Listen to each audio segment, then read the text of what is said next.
కాలం గడిచే కొద్దీ కొన్ని గాయాలు మానతాయి, కాని కొన్ని శాపాలు మాత్రం రక్తం కోసం వేచి చూస్తూనే ఉంటాయి.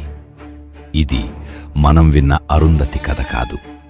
ఆ చరిత్ర పుటల్లో రక్తంతో రాసి సమాధి చేసిన ఇంకో చీకటి రహస్యం.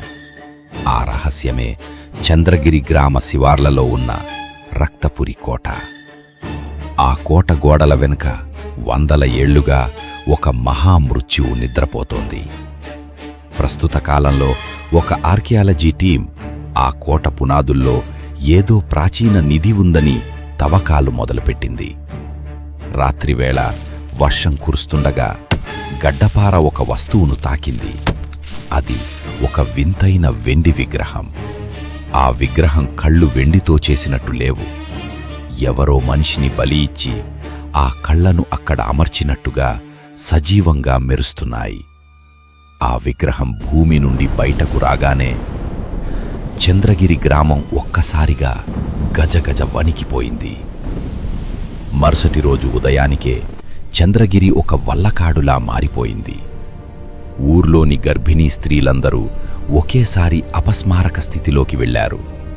వారు నిద్రలో లేరు. వారి కళ్ళు తెల్లబడిపోయి తెలియని భాషలో ఏదో క్షుద్ర మంత్రాన్ని పఠిస్తున్నారు.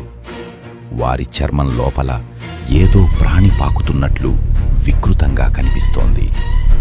బయట పశువులు పిచ్చిపట్టినట్లు తమ తలలను గోడలకేసి కొట్టుకుని రక్తమోడుతూ చనిపోతున్నాయి. గాలిలో కుళ్ళిన మాంసం వాసన. ఆ విగ్రహం తనకి కావలసిన బలి కోసం సిద్ధమవుతోంది. ఆ టీంలో ఉన్న అన్విత అనే యువతికి ఆ విగ్రహాన్ని చూడగానే తన వెన్నులో ఏదో తెలియని వణుకు మొదలైంది. ఆ రాత్రి తను బస చేసిన గదిలో అద్దం ముందు నిలబడగానే ఆమె గుండె ఆగిపోయినంత పనయింది. అద్దంలో కనిపిస్తున్న ముఖం తనది కాదు. ముఖమంతా మాంసం ఊడిపోయి కళ్ళు బయటికి పొడుచుకు వచ్చిన ఒక వికృత రూపం. ఆ రూపం అన్విత చెవిలో గుసగుసలాడింది. నీ తాతలు నన్ను బంధించారు. ఇప్పుడు నీ రక్తంతోనే నేను మళ్ళీ ప్రాణం పోసుకుంటాను. అన్వితను ఏదో అదృశ్య శక్తి ఆకర్షిస్తూ రక్తపురి కోట లోపలికి లాక్కెళ్ళింది. కోట లోపల సీలింగ్ నుండి 100ల సంఖ్యలో శవాలు వేలాడుతూ ఉన్నాయి.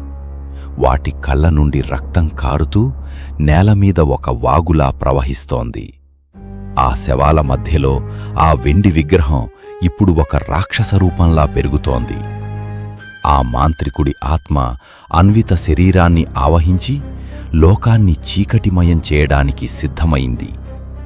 సమయం రాత్రి 2:59. మాంత్రికుడు అన్విత రక్తాన్ని తీసుకోబోతుండగా అకస్మాత్తుగా అన్విత కళ్ళు అగ్నిగోళాల్లా మారాయి. ఆమె వెనుక ఒక మహాశక్తి ఆకారం కనిపించింది. అది అన్విత కాదు, ఆ రాక్షసుణ్ణి 100 ఏళ్ల క్రితం బంధించిన మొదటి అరుంధతి ఆవేశం. నన్నా బంధించాలనుకున్నావు? నా రక్తంలో ప్రవహిస్తున్నది శక్తి, దుష్ట శిక్షణ చేసే కాళికా శక్తి అంటూ అన్విత గర్జించింది. కోట గోడల నుండి రాళ్లు విడిపోయి ఆ మాంత్రికుణ్ణి చుట్టుముట్టాయి. అన్విత తన చేతిలోని శూలాన్ని ఆ మాంత్రికుడి గుండెల్లోకి దింపింది. ఆ దెబ్బకి రక్తపురి కోట కంపించింది. ఆ మాంత్రికుడి ఆత్మ భయంకరంగా అరుస్తూ బూడిదై గాలిలో కలిసిపోయింది. తెల్లవారేసరికి అంతా నిశ్శబ్దం. అన్విత కోట బయట అపస్మారక స్థితిలో ఉంది.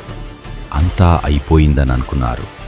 కానీ ఆమె కారు అద్దంలో తన ముఖం చూసుకున్నప్పుడు ఆమె కనుగుడ్డు లోపల ఆ మాంత్రికుడి ఆకారం చిన్నగా కనిపించి మాయమైంది. వాడు చావలేదు, ఆమె లోపలే దాక్కున్నాడు. సమయం కోసం వేచి చూస్తున్నాడు. చూశారుగా, ఈ వీడియోలోని ఈ భయంకరమైన కథ మీకు ఎలా అనిపించిందో కింద కమెంట్ సెక్షన్లో మాకు చెప్పండి. ఈ వీడియో మీకు నచ్చినట్లయితే వెంటనే ఒక లైక్ చేయండి. మీ ఫ్రెండ్స్ మరియు ఫ్యామిలీ మెంబర్స్కి కూడా ఈ వీడియోని షేర్ చేయండి. మరిన్ని ఇలాంటి వణుకు పుట్టించే హర్రర్ స్టోరీస్ కోసం మా ఛానల్ని ఇప్పుడే సబ్స్క్రైబ్ చేసుకోండి. మళ్ళీ ఇంకో భయంకరమైన కథతో కలుద్దాం. అప్పటి వరకు జాగ్రత్త.